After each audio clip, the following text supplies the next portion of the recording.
Hi, this is Mike. Today, I want to continue our talk with you about how we can prove that God exists. In this video, we discuss the first two proofs of the existence of God. Our discussion will provide a summary of the reasonable evidence for accepting that there is indeed a personal omnipotent God as described in the Christian Bible. The first proof is that everything has a cause. It is illogical to suggest that something had no cause. This is where the theory of evolution becomes inadequate. It cannot explain how anything began, let alone life. When we consider the evidence that there are things that exist, it logically demands that either something or someone caused it. We can then rule out something as the solution, since we would be returning to the original problem: what made the something? This demands that the first cause must be an uncreated first cause. That is, the first cause has always existed, that is eternal. We don't have to understand how this is possible, but it is reasonable to apprehend that it must be so. The late Professor Stephen Hawking advanced the idea that the cosmos could have sprung into existence from nothing without a cause. He claimed that the pre-existent force of gravity could have supplied the energy and impetus to cause the Big Bang. This idea, of course, undermined his earlier seminal work with Professor Roger Penrose, where they demonstrated that the universe had a beginning and was not eternal. Hawking's latter theories regarding cosmology, and how the universe began, did not find wide acceptance among his peers and those who work in the field of cosmology, because it is generally acknowledged that Professor Hawking committed two errors. Firstly, he presupposed that laws have creative power, and secondly, for his theory to be established he had to redefine nothing as having positive properties in which gravity could exist. Clearly, his assumption about nothing begs the question because it fails to account for what caused these positive properties to exist without themselves being caused. And while we refer to observable, repeatable, testable, universal, physical interactions, such as gravity, as laws, this is a man-made designation, and the law itself possesses no mind, which is a necessary and essential attribute for a first cause. Dr. William Lane Craig presented the Kalam cosmological argument as the basis of his doctoral dissertation. His argument has three parts. The first argument is whatever begins to exist, has a cause of its existence. The second argument is the universe began to exist. And the third argument is that therefore, the universe had a cause for its existence. The implication of the Kalam cosmological argument is that the universe must have had a cause. It also stands that this cause was uncaused. There are only three alternatives to this conclusion. First, the universe, matter, time, space, and energy, have always been, that is, it is eternal. The second alternative is our universe was created by a powerful being from another universe, or a theory called multiverse theory. The third alternative is that the universe does not actually exist, that is, this universe is an illusion. In response to these alternatives proposed by Craig, we note that the universe did have a demonstrable beginning. The Big Bang, where all matter, space, time, and energy began, is now attested to by over 20 major research projects. There is no evidence for the universe being eternal. We do not agree that the multiverse theory does not resolve the issue of beginnings. In effect, it becomes a series of infinite regression. That is, if someone from another universe created our universe, then who created this person? If the answer is someone from another universe, then who created this person, and so on? The third alternative is absurd. The idea that nothing is real might sound feasible in the philosophy classroom, but our self-consciousness and ability to interact with other people who are similarly self-conscious immediately dismisses this fanciful theory. It does, however, remind me of the story of the philosophy professor who held up a chair and asked his class to write a paper proving that the chair did not exist.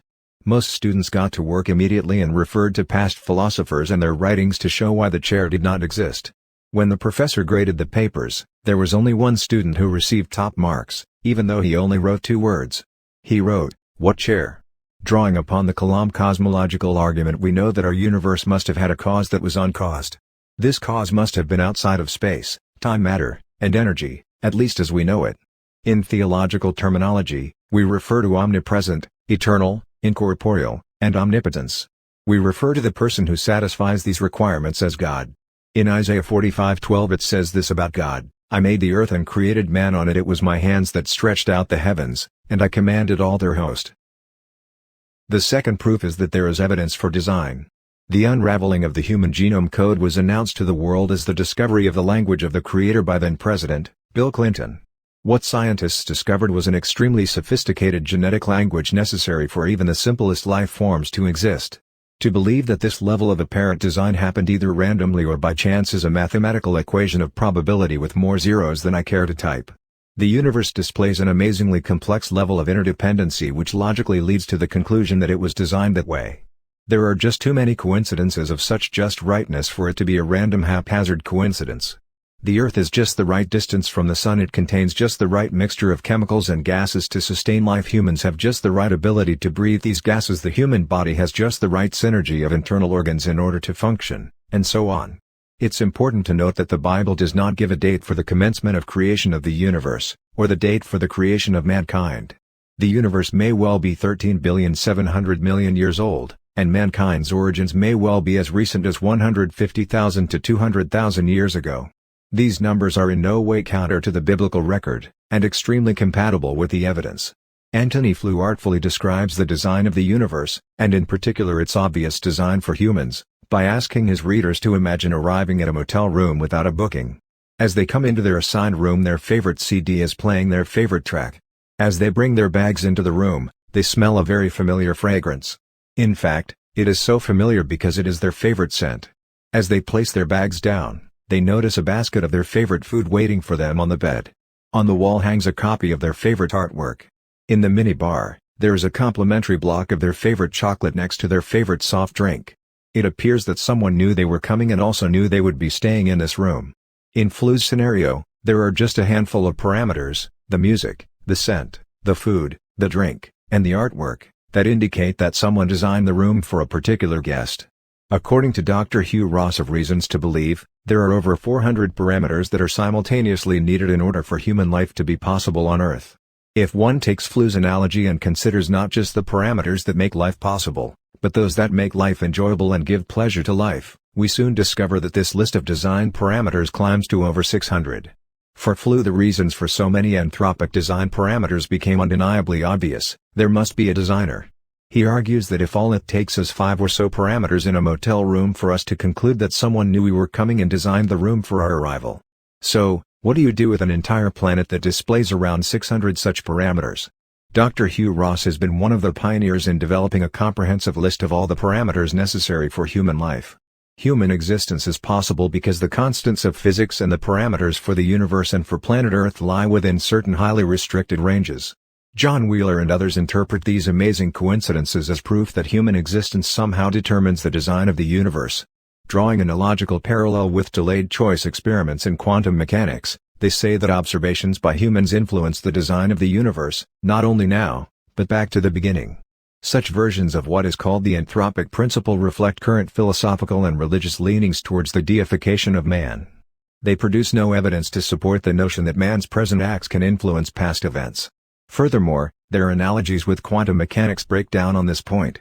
The coincidental values of the constants of physics and the parameters of the universe point, rather, to a designer who transcends the dimensions and limits of the physical universe. In one of his earliest articles on the parameters necessary for human life, Dr. Ross discusses some of his early findings. These early findings include: first, there is a cosmic connection. Now that the limits and parameters of the universe can be calculated, and some even directly measured, astronomers and physicists have begun to recognize a connection between these limits and parameters and the existence of life. It is impossible to imagine a universe containing life in which any one of the fundamental constants of physics or any one of the fundamental parameters of the universe is different, even slightly so, in one way or another. From this recognition arises the anthropic principle: everything about the universe tends toward man, toward making life possible and sustaining it. Second, man is too limited to have created the universe. But it is also evident that the universe is too limited to have created man. The universe contains no more than 10 to the 80th power baryons. Baryons are protons and other fundamental particles, such as neutrons, that decay into protons and have been in existence for no more than 10 to the 18th power seconds. The bottom line is that the universe is at least 10 billion orders of magnitude too small or too young for life to have assembled itself by natural processes. A common rebuttal is that not all amino acids in organic molecules must be strictly sequenced. One can destroy or randomly replace about 1 amino acid out of 100 without doing damage to the function of the molecule. This is vital since life necessarily exists in a sequence, disrupting the radiation environment.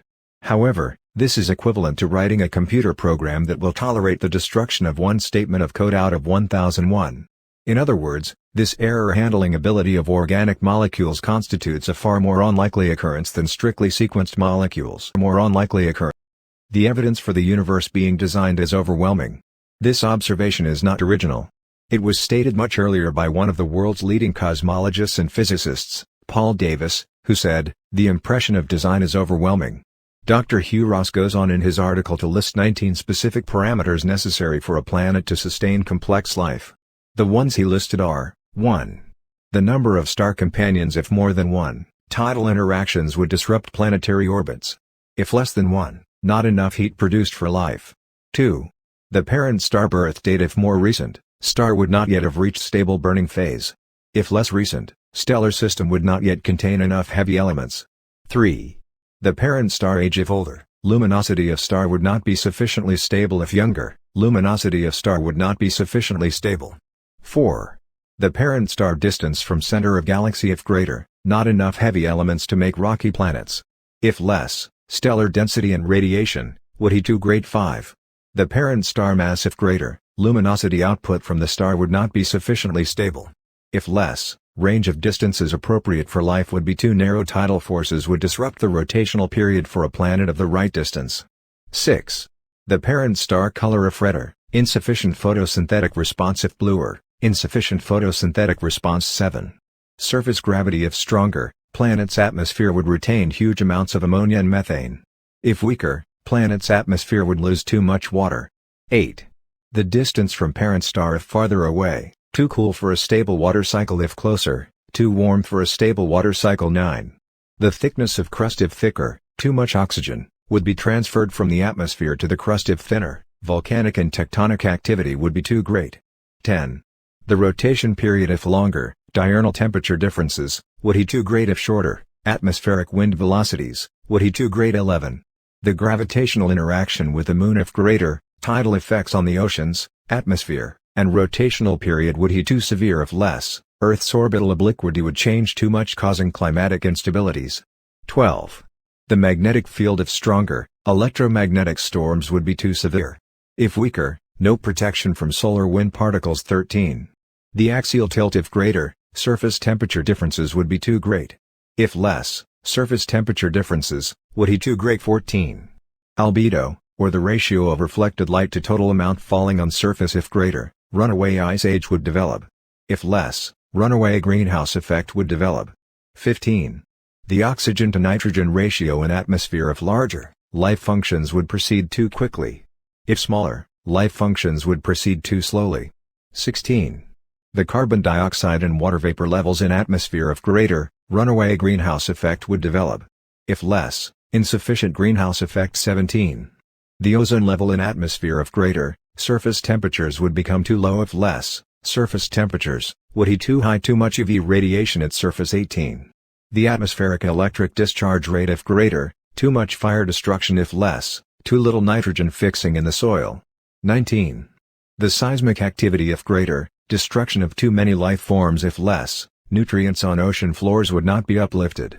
Dr. Ross continues on to say that there are even more necessary parameters for a planet to sustain life. About a dozen other parameters, such as atmospheric chemical composition, currently are being researched for their sensitivity in the support of life. However, the 19 parameters listed lead safely to the conclusion that much fewer than a trillionth of a percent of all stars will have a planet capable of sustaining life.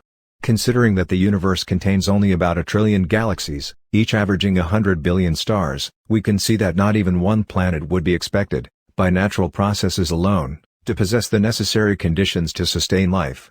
No wonder Robert Root and James Treffy and others have surmised that intelligent physical life exists only on the Earth. It seems abundantly clear that the Earth, too, in addition to the universe, has experienced divine design. Professor Antony Flew marvels at the complexity of life's design as he states in There Is a God, Harper 1, the year 2007, and pages 126 to 127.